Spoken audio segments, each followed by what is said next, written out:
Story 1. I grew up in Florida during the 1980s and 1990s. There were not many houses around. One morning, at the edge of our property near a wooded area, my sister and I found a pile of women's running clothes, neatly folded and stacked.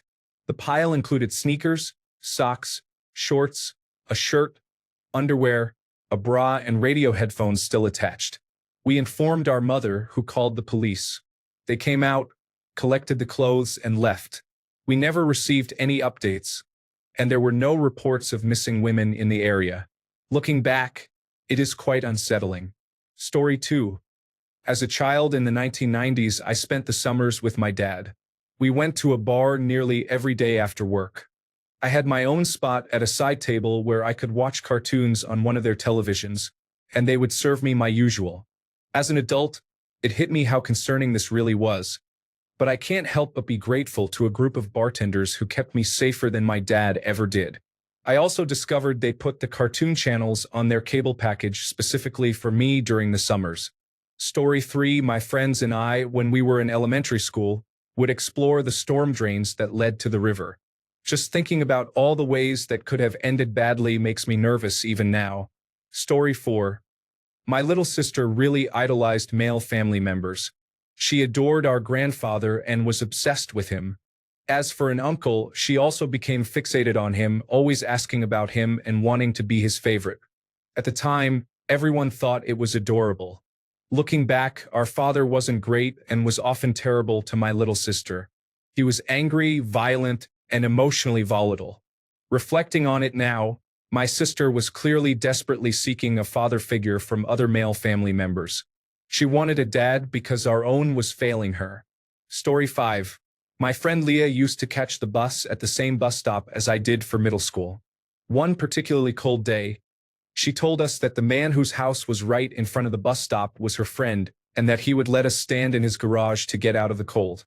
We did so a couple of times, and I felt fortunate that he was so kind. Leah died in a car accident in high school a few years later. My mom had been childhood friends with her father, and she informed me about Leah's passing. She mentioned that Leah had been molested by the man whose garage we had used for warmth. Story 6. There used to be a store near us called Labelle's. They sold everything from fancy dishes to toys. Behind the store, there were dumpsters. We kids used to search through the dumpsters to find treasures, from toys to partial sets of dishes and pallets. We would tear them apart and build forts.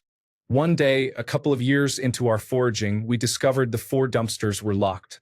We thought someone might have left a mess. Not us, we were clean and always put everything back after digging. As it turns out, someone had thrown the body of a deceased child in the trash. We never found the body, but we did destroy evidence. Now, if I see a large dumpster that has a lock on it, I picture the deceased child. Story 7. When I was around 13, I hired a random developer I found on a forum to come to my apartment and update the firmware on my Siemens A56 phone to turn it into a C56, just so I could get polyphonic ringtones and a couple of new games. My mom was always home, but I knew she would be out one Thursday afternoon, so I told the developer to come then. The developer showed up, probably around 40, and I let him into the apartment. He asked where the computer was, sat down, inserted a CD, ran the update, and I paid him 25,000 Colombian pesos, which was about $12 at the time. He stayed for about 40 minutes, chatting and watching the process, then left as if it was the most normal thing ever. Now I think back and realize I was just a clueless kid alone in an apartment with a grown man I met online, and all the terrifying what-ifs hit me hard. Thank goodness he was just a nerd and not the dangerous kind. I still got my ringtones, though. Was it totally worth it? Story 8. Seeing my dad's girlfriend with 2 black eyes and her telling me that she stepped on 2 rakes seemed reasonable to a 7-year-old. I suppose that gives me the creeps for a very logical reason. Both that he hit her and that she lied. My father was a very troubled and fractured man. The world does not miss him. Story 9. I just noticed the part about no logical reason. It's early and I'm tired. In 7th or 8th grade, our class was raising money for a trip. We were having a car wash in the church parking lot. A friend and I were holding up signs at one end of the lot when a man stopped to ask about it. The lot was large and flat, and we could see multiple entrances from where we were standing. He asked me to get in the car and show him where to go. I gave him a strange look and said, "It's right there." He drove away without getting a wash. I thought it was odd, but whatever. It wasn't until about 10 years later that I realized he probably had a more sinister intention. Story 10. The camp counselor who got my screen name when I was 9 years old then messaged me constantly. It wasn't until he asked to meet up that I brought it up to my mom. Story 11. There was a bachelor in his 30s who loved to play with the neighborhood kids every day. The other girl and I would often go to his house to play. He was very friendly to her and often commented that she was pretty. Whenever we were alone, he barely paid attention to me. We were 7 to 9 years old at the time. Story 12. When I was about 12 or 13 and AOL Instant Messenger was popular, my friend gave me her cousin's online boyfriend's screen name for some reason. I started talking to him, and he was really nice and funny. Over the months, our conversations progressed from basic getting to know each other to deeper topics. We eventually started exchanging intimate messages, which today would be considered sexting. Eventually, we stopped talking. I don't remember how or when, but I'm pretty sure he just stopped being online one day. Years later, I found out that the screen name was my friend's mom's screen name. It was literally her initials and birth date. I don't know if it was my friend having those conversations with me, or if it was her mom. Either way, it creeps me out. Story 13. When my daughter learned the truth about Santa, she came to me and said, "So you've just been making me sit on some stranger's lap this whole time?" This made me realize that, yes, we put our children on a random man's lap for pictures. It's kind of strange. Story 14. I cannot watch the original Disney Pinocchio movie. The scene where Stromboli tells Pinocchio that he will make good firewood when he is too old to perform makes me uncomfortable, even at my age of 34. Story 15. The basement or attic, even if nothing bad ever happened there, always felt like places you shouldn't be alone. The still silence or strange acoustics made them feel off. Story 16. The time I was playing on the farm peacefully and digging in the soil, I discovered a bone that emerged from beneath. I still remember it, and it creeps me out for no reason, as it wasn't even a human bone. Story 17. A music box that used to play by itself at night seemed cute back then. Now it feels like something out of a horror movie. Story 18. A stranger gave me a ride home from school, and nothing bad happened. Story 19. I remember in 5th grade I was playing in the front yard when a car full of guys drove by honking, and my mom made me come inside. I thought they were just happy. No, they were inappropriate. Story 20. My neighbor was a mean old lady. My brother and I, along with some other neighborhood kids, played outside a lot as children, doing things like making dirt potions with water, grass, and weeds, using tennis rackets to hit crab apples high into the air without exploding them, playing tag, basketball, and more. Every day, while we were outside, she would peer out of a little window that faced our backyard. She was always watching.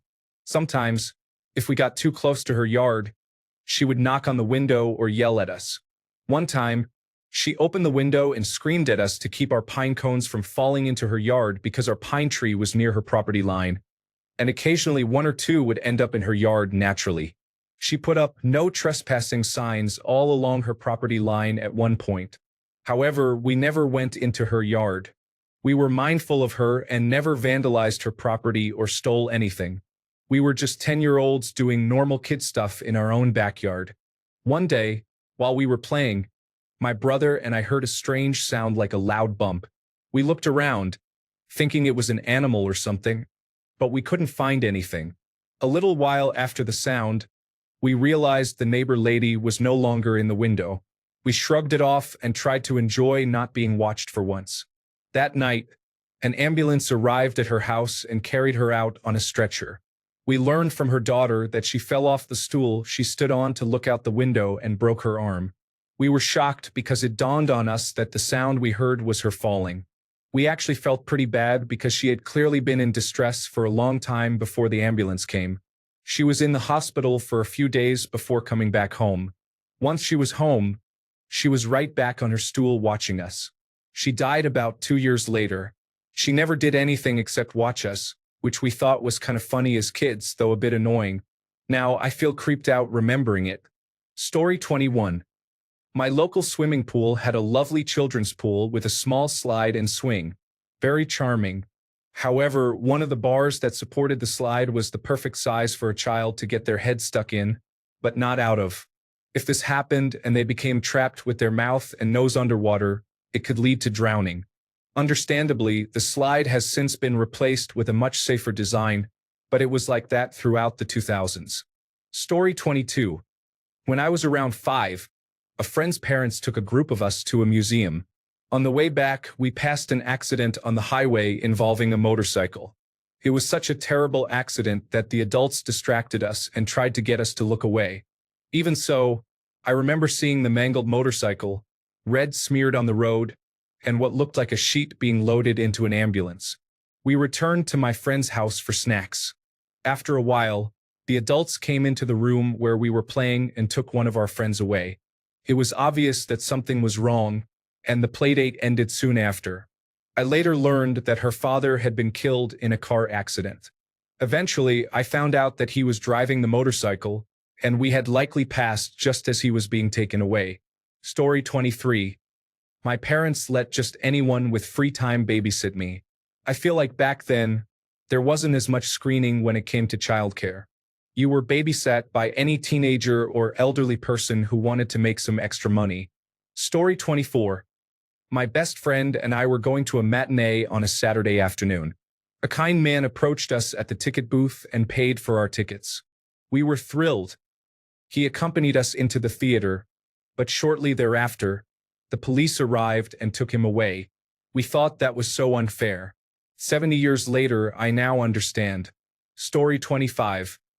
Certain episodes from television shows, when I rewatch them now, still evoke the same feelings I experienced as a child. For example, in the SpongeBob episode where he visits rock bottom, or the episode titled, Are You Happy Now?, where Squidward feels frustrated with his life. Additionally, I remember Courage the Cowardly Dog, although I haven't rewatched it since I was younger. Story 26. I was petrified of The Exorcist when I was little. I walked into the room when my mom was watching it, right at the point when she turns her head, and I thought that she and Satan were out to get me. Since I saw it on television in my mom's room, I imagined Reagan was hiding in random corners. Whenever I used the bathroom in my mom's room, I would sit on the toilet and pray out loud to Reagan and Satan, saying, I love you, please don't hurt me, because I was terrified they would find me in there. Story 27. In my childhood home after my parents split, it was just my father and me. I have many memories of being awake after he went to bed as a 10 or 11-year-old. His room was next to mine, and he snored loudly. This became a routine for me. I would keep my door shut so I could read with the light on while listening to my father's snoring in the background. We had a dog, but he slept downstairs due to his aging hips. Every night, I would hear footsteps making their way from the bottom of the stairs to the top. With no carpet in the old creaky house, the sounds were distinct. The footsteps would reach the top of the stairs and then go silent. I recall many nights lying in bed, listening to my father snore and waiting for something to knock on my door or simply enter, as the door didn't fully close. Years later, as a college student, I mentioned this to my father. He revealed that at one point he had the house cleansed. I am not sure exactly when, but I do remember that the nightly footsteps stopped. Story 28. Courage the Cowardly Dog has always given me the creeps. Nowadays, people would call animal rights organizations on Grandpa in a heartbeat. Also, the red devil with his backside always exposed in Cow and Chicken. Story 29. My mom made me check if my dad was still breathing when he was asleep. I hadn't realized at the time it was because he had been drinking so much. She wanted to ensure he was still alive. Thank God he's sober now. Story 30. Observing child stars from Nickelodeon and Disney, or any famous child actor, highlights how their lives have changed as adults. Many have taken a difficult path, while others have managed to overcome the challenges posed by demanding parents and the entertainment industry. I wish I could warn their younger selves. Most were incredibly talented and contributed to memorable shows and movies, but often at a significant cost to their well-being and sanity. Story 31. When I was around 6 or 7, I used to make a lot of noise in the house. Running around, laughing, yelling, just being loud like most kids do. My parents never really minded before. At most, they would tell me to take it outside or calm down a bit, but it was never a big deal. Then, all of a sudden, my mom's tone changed. She started warning me in an odd, almost serious way. If you keep being loud like that, the hyenas will come and steal your voice. At the time, I assumed she meant I could lose my voice from yelling too much, like straining my throat or vocal cords. That made sense to me as a kid, and I didn't think much more of it. About a year ago, I was catching up with a childhood friend from the same neighborhood. We were reminiscing, and he mentioned something that made my stomach drop, how there had been a string of child abductions around that time. Kids were being taken at night, and to this day, the people responsible were never caught. What really unsettled me was realizing that the timing lined up almost exactly with when my mom suddenly became strict about me making noise indoors, especially at night. Story 32. I used to stay at the same rental place in Del Mar every summer when my parents were still married. There was an older man a couple of houses down who had an incredible backyard with cool games and statues of animals that he made himself. He didn't care if we went back there to play. He would read or work on another project while we were there. I asked my dad about it later, and I guess the older man had no family left and just enjoyed the company. My dad knew the guy wasn't a creep after looking him up and spending some nights sitting down with him after we had all gone to bed. He told my dad his motivation to stay alive and create things was because of us coming every summer. It still feels kind of weird now, but I know he was genuinely a good guy who was lonely. Story 33. I would determine the length and width of rooms and common paths. I would count the number of steps and the time it took for people to traverse certain rooms and walkways. I would calculate their average stride length and then estimate how long it would take them to walk a mile. Occasionally, I would convert it to kilometers for variety. I preferred an even number of steps. Interestingly, I would count in sets of 3s and 4s, and I felt better when the numbers were divisible by 12. This behavior was invisible to others, and no one ever knew I did this. It feels somewhat unsettling to explain these things I did as a child. Story 34. Using Kik. There are many people on there disguised as just wanting to make new friends. Being young and naive did not help at all. Story 35. When I was young, around 6 or 7 years old, I was on my way home from school and took a detour to my mother's office to get my house key from her, as she worked just 3 minutes away on foot. I was almost at her office when a strange woman stopped in front of me, crouched down, looked me in the eye, and said, "Do you still remember me?" Since I didn't know her and had recently received the stranger danger talk from my parents, I ignored her and continued to my mother's office. Nothing significant happened, but the way this woman looked at me and her oddly serious and intense demeanor still gives me the creeps now. Story 36. Mexican jumping beans. Those of a certain age will be nodding to themselves. The rest of you may have a confused look on your face. They sold us tins of larval cocoons for some type of moth that would twitch around as a toy, across state lines and possibly international borders. I'm uncertain whether they were actually from Mexico or if this was just a marketing gimmick. Apparently, you can still buy them. Why? Story 37. When I was a kid in the 1980s, there was a man I would see regularly in the neighborhood. If he ever saw me while I was going to the shops or playing outside, he would always have a big smile and wave at me, and I would wave and say hello back. One morning, my mother was walking to school, and I saw him walking towards us. I smiled and waved and said hello, but he completely ignored me. I said hi over and over again, and he acted like he had never seen me before. My mother was very concerned that I knew him and asked how I knew him, advising me to never speak to him again. I never thought much of it. Now, as an adult, it seems strange that he pretended not to know me when there was a parent present. Story 38. I'm 28 years old and Asian. Back when I was a child, I stayed with my aunt for some time. For context, she was working as a caretaker for an elderly lady who owned a house rental business. There was an elderly American man who stayed there for a while, and many times he tried to talk to me and ask about my favorite things whenever I was alone. When he did that, I felt uneasy and would run to my aunt or to the elderly lady who owned the place. They would just shrug it off and convince me that there was nothing wrong. I just had to answer him and be friendly. They told me how one of the other tenants' boys became friendly with the old man and was very lucky because the old man always spoiled him with food, gadgets, and even stays at different hotels. As a child, I didn't notice anything wrong with their stories, but I kept avoiding the old man. However, growing up, I slowly realized that my instincts may have been right back then. Why would he bring the boy to hotels for days and then reward him afterward? Story 39. Men used to tell me that I looked older than my age. When I was 16, they said I looked 21.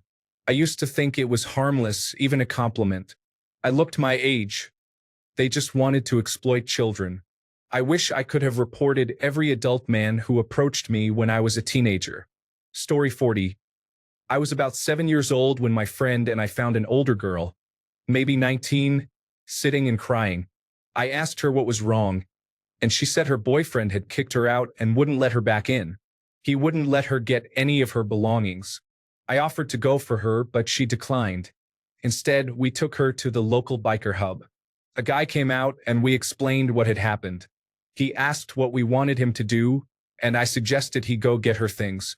He then asked what they would receive in return. Being a kid, I offered my pocket money, thinking it would make them feel good for helping. He asked the girl if she would do anything, and she said yes. He told her to come inside, and 2 other men who had come out pulled her in. I didn't want to leave her, but he said it wasn't suitable for kids. My friend and I sat across the road for hours, and she didn't come out. I dread to think about what happened and hope that, if anything occurred, it was consensual. I often think about her and hope that those 2 little girls didn't ruin her life. Story 41.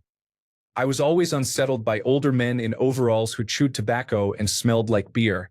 I am from Appalachia, and that was most of the men. Story 42. When construction workers used to catcall me from ages 13 to 17, I did not experience catcalling again afterward. It is disgusting. At that time, I thought they did it only to attractive women, but it turns out they have inappropriate intentions. Story 43. The number of compliments I received from older men was surprising. At the time, they seemed nice and made me feel mature. However, looking back, it feels unsettling. What kind of grown man tells a 12-year-old in Winnie the Pooh coveralls that she has nice legs? Additionally, the number of family and friends my mother advised me not to be alone with is remarkable. If they are concerning enough to warn your children about, how do they continue to get invited to family gatherings? Story 44.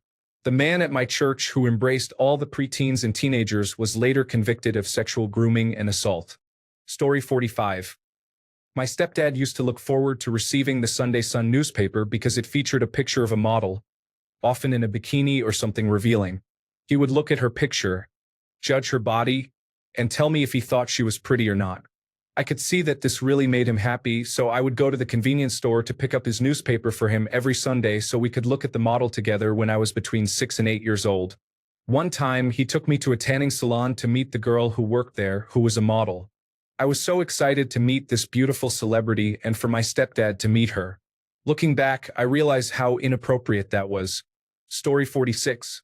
I was raised by Southern evangelical parents, and as a child, I was terrified of the second coming of Jesus because of the whole rapture concept and those Kirk Cameron Left Behind movies. Looking back, that's probably where my anxiety started. Anyway, I am agnostic now. Story 47. Having team sleepovers with my female soccer and t-ball teams, consisting of girls aged 7 to 10 years old, at the home of my male coach in his 30s to 40s, who did not have any children and lived with his mother, seems creepy in retrospect. Nothing happened to anyone that I know of. Story 48. I loved my summer horse camp as a child. When you reached high school age, you could spend the week training to be an assistant counselor and then attend a week for free. I did this. The week I attended for free, they needed counselors to help bale hay in the fields. It was 90 degrees. I was 5 feet 3 inches tall and back then weighed 110 pounds soaking wet. I did it one day and it was awful.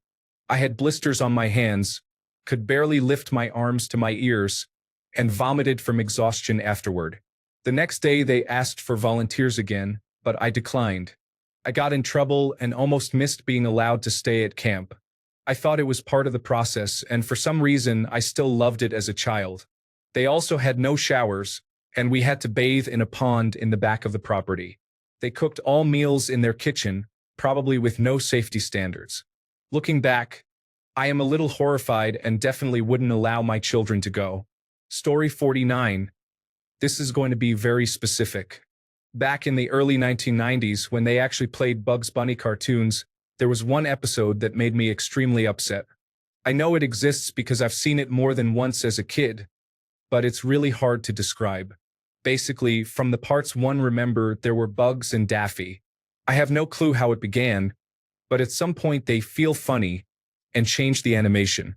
One scene I remember vividly was a close-up shot of Daffy with a very flat face, but they edited a human mouth with lips onto his beak, and there was a whole 5-second scene where he spoke like this. Now, if you're as big a fan of cartoons as I was, you knew that back in the early 1990s, especially with material from Warner Brothers, they did not do any fancy animation like the show Gumball. So adding the editing of a human mouth onto a distorted image of Daffy absolutely terrified my younger self. On a similar note, the commercial for the WarioWare game that hypnotized you with a swirly background and Wario's head talking to you in the middle made me cover my ears as tightly as possible while closing my eyes, feeling pain in my chest. I did not like that at all. Story 50. My parents became Christian and went through a church phase. I had an uneasy feeling about one of the youth pastors, but he was nice enough. Let's just say I was right to feel that way. Story 51. This doesn't really fit the question, but back in the 1970s, when I was 12, I had to live with my grandmother for a year. One time we were walking to the store, and she pointed at a cute couple sitting on a bench. She said she could tell they were intimate by how they looked at each other. I didn't even know what intimacy was. I have no idea why she said that. She wasn't inappropriate or strange. I guess maybe she was, but still to this day, when I see a lovely couple, I can't help where my mind goes. Yes, I immediately picture them being intimate. Thank you, Grandma. Story 52. I had a friend who was about 3 years older than me. We were both minors at the time. She convinced me to let her take pictures of me without clothes.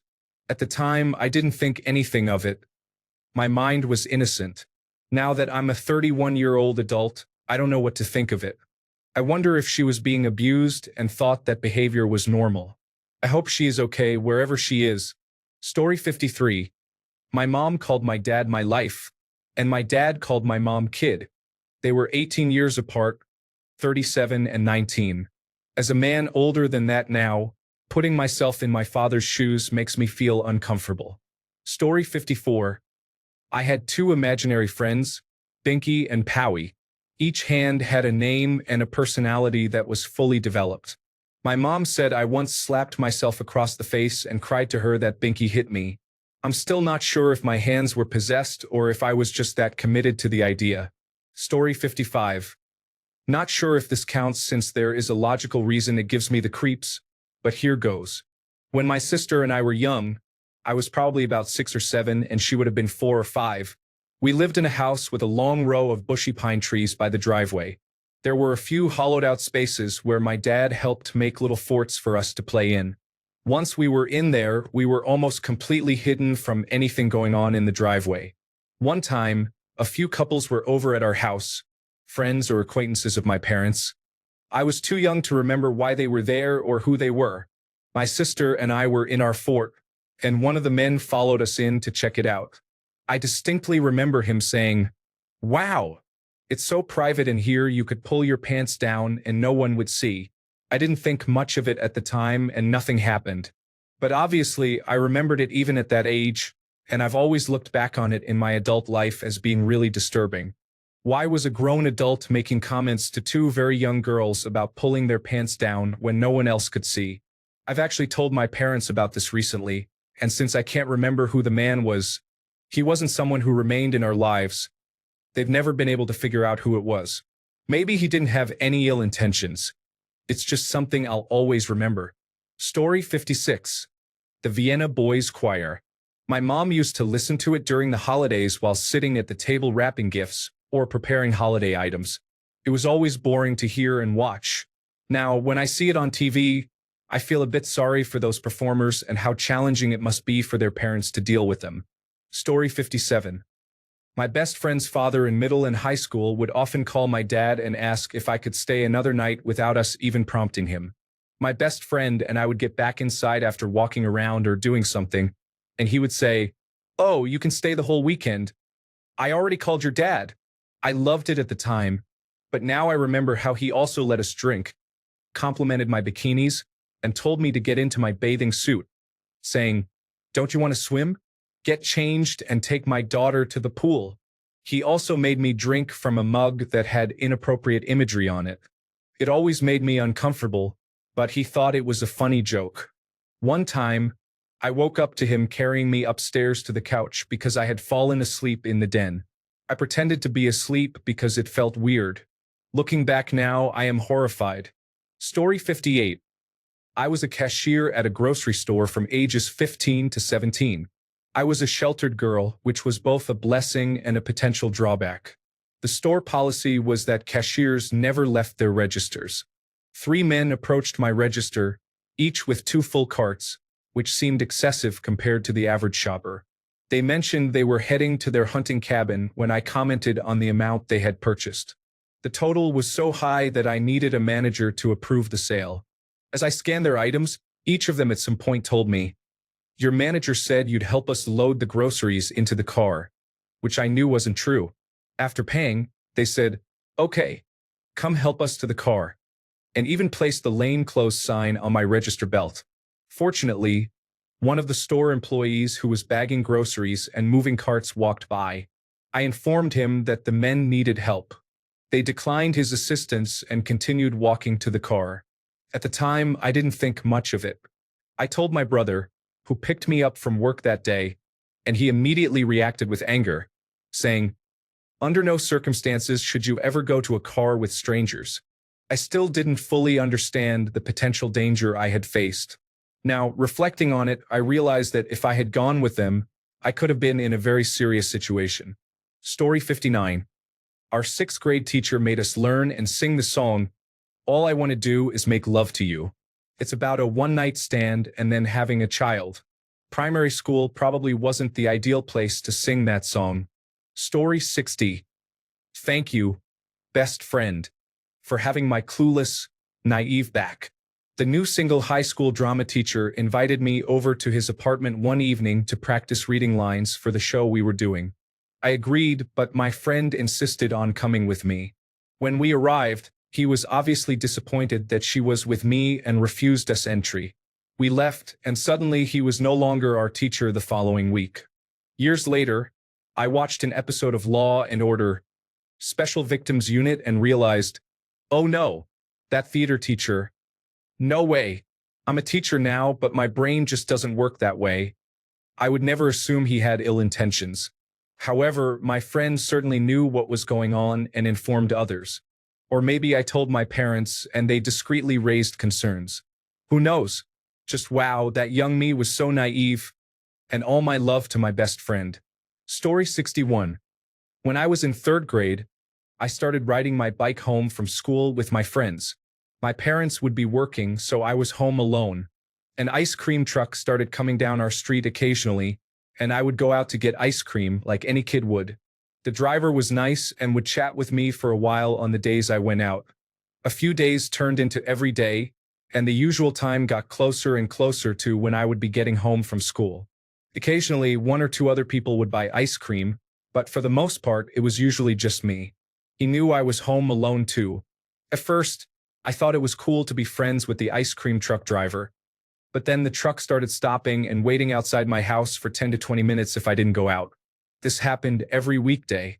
I became a bit uneasy and told my parents, and they enrolled me back in after-school care. I had a bad feeling as a kid, but I get anxious thinking about it now. Story 62. As kids, my sister and I used to pretend that bags of milk were babies. We would cut off their noses and drink their milk. Story 63. I have a vivid memory of a tiny wooden symmetrical step ladder with 3 rungs on either side. I can't recall where it was, but it evokes a feeling I have not experienced anywhere else. I have no idea when or where all the other details disappeared, but the step ladder remains. Whenever I see a small wooden step ladder, I remember it. Story 64. Running away into the woods at age 8 in the middle of the night from a friend's house. I was afraid of the dark, especially the woods at night. I don't recall this happening, but I've repeatedly heard from my parents that it did. I can only imagine something bad was happening if I felt compelled to do that, considering I was a city kid and definitely wouldn't want to do it for fun. Story 65. When I was around 10 or 11, I was walking through the trailer park and encountered a boy I had never seen before. All of my friends lived on the far end of the park, so I was excited to meet another kid. We ended up playing and climbing a tree in his yard until he had to go in for dinner. The next day, I went over to his house, knocked on the door, and asked if he could come out and play again. His grandfather answered and said he was only visiting for the day, but I could come inside if I wanted. I went inside, and his grandfather put on Muppets Treasure Island for me and made me lunch. We watched the movie together until the end, with me sitting on the floor and him on the sofa. I remember he had brown shag carpet. He gave me a bag of bugles, and I remember it was my first time having them. I put them on my fingers like witch nails. After the movie, I went home. No one asked where I was or anything, and I didn't think much of it. Looking back, something pretty terrible could have happened, but I also feel a sense of sadness. He was probably a lonely man, and having me there for the day might have really cheered him up. When I turned 14, I noticed new people had moved into that house, so maybe he moved, or maybe I don't know. But reflecting on that time, I feel really lucky. Story 66. I can't remember now, but it was either sweet dreams or sleep tight. As a little kid, I wouldn't let my family say that because I thought it was bad luck. Story 67. Space Jam makes me feel very sad. The entire movie evokes a deep sense of despair and emptiness. I have no idea why. Story 68. A group of teenagers warned us to stay together when playing outside. We were around 7 years old. They went into great detail about everything that could harm us and how painful our deaths would be. Back then, I thought they were being nice and trying to keep us safe, but now I realize they wanted to scare us into leaving their hangout spot. Story 69. We lived across the harbor. The house across the road from us seemed to be floating on pilings. There was an older man who used to wander the neighborhood dressed like a fisherman, and we called him Captain Bob. I was no older than 8 or 9 when he tried to playfully push my bikini top aside or look at my bottoms as if it were a joke. He would just chuckle. But I was faster than he was and ran away. I didn't even tell my parents. They didn't mind if I walked to the beach by myself. Story 70. I discovered that one of my regular substitute teachers in 6th grade, who was a friend of the usual teacher, was a known child sex offender. He used a different name, so we couldn't look him up online in the computer lab. I learned the truth about this a decade later. As far as I know, nothing happened, but it was shocking. Story 71. When I was about 12, my mother casually shared that a former neighbor of ours had been raped by an intruder who broke into her house while her husband was at work. We had moved away from that neighborhood by then, but it still scared me to think about it and made me very sad for the neighbor. She was a nice lady who always seemed a little fragile, even to me as a child. In retrospect, I wondered if that experience was the reason. Story 72. One time when I was a toddler, I had a milkshake for what was likely the first time. I sipped it and said to my dad, "Ah, this tastes just like the good old days." It was probably just a phrase I had heard somewhere, but my dad swears it seemed like I was remembering drinking a milkshake in an old-fashioned malt shop, and that I appeared nostalgic. I think I creeped him out. Story 73. Even as an adult, the old Navy mannequins with real faces and the strange commercials still creep me out. So much so that as a teen, I wouldn't go in to look if that store had them at the entrance instead of normal mannequins. But that's pretty logical. It's the uncanny valley with so many of those unsettling figures in real life. Story 74. This is genuinely no logical reason. When I was about 10, a friend, and I went for a walk in my neighborhood. I already knew that my cookie-cutter suburban neighborhood had been built on old farmland. However, we turned off one of the paved roads onto a dirt road and found an entire neighborhood of old, handmade houses that I had never realized were there before. It was just a part of the neighborhood that hadn't been purchased by the developer, and I had lived there for several years without knowing what was there. My friend and I came across an old wooden cart that had been crashed and left there, which scared us significantly. We ran all the way back to my house about a mile away, and we were not athletic kids. We burst in the front door and told my dad about it. He was on the edge of his seat by the time we reached the crashed wooden cart, and he asked, "And then what happened?" Like, "Dad, that was the scary part." It was just strange as a kid to realize that your suburban world is built on top of the past. I never went down that road again until I was an adult, and by that time, the area had all been developed into more cookie-cutter suburbs. Story 75. All Christian content directed at young children, including a nighttime prayer that emphasizes the importance of being sinless, as life is uncertain. In Sunday school, children receive a sticker for each session to place on a picture depicting a significant but intense biblical story. Story 76. Disney used to have a website called Disney Create, and I was about 8 years old when I was on it. If I remember correctly, it was a sort of social media platform for sharing fun, Disney-themed art. But it was so much fun. There was a chat service on there. I remember talking to a guy who claimed he was a teenager, but looking back, he definitely wasn't. I made lots of different friends, but I used to borrow my family's computer just to talk to him after school. Luckily, it never went further than just chatting, but remembering what he used to say and encourage me to watch gives me the creeps. One day, the site shut down the chat feature, and my good guess is that it was because it created an unsafe environment. Story 77. When I was about 7, several family members came to stay with us, including my grandparents and some cousins. There were so many people in the house that I slept on the couch in the living room, while my grandparents were next to me on a pull-out bed. We were in El Paso at the time, and it was around 100 degrees even after the sun went down, so my parents left the back door open but locked the screen door. I remember waking up in the middle of the night, feeling as though I had a bad dream, and seeing someone standing over me. I felt someone touching me or pulling on my blanket. I could only see an outline of the person because it was dark and I was half asleep. I was scared enough to get up and climb into bed with my grandparents. The next day, we discovered we had been robbed. Someone had gone through the entire house and stolen the television, electronics, cameras, and jewelry. Anything of value left out on the bedside tables was taken. There were 11 people in the house, and the burglars went through it without any issues. I realize now that the person standing over me on the couch was probably a burglar. I don't know why I woke up, but it frightens me to think about what might have happened. Story 78. My older brother would give me piggyback rides home from school, but I had to sit on his neck instead of his back, and he would tickle the inside of my thighs. He did worse things, but this was something I liked in the moment that didn't feel wrong then.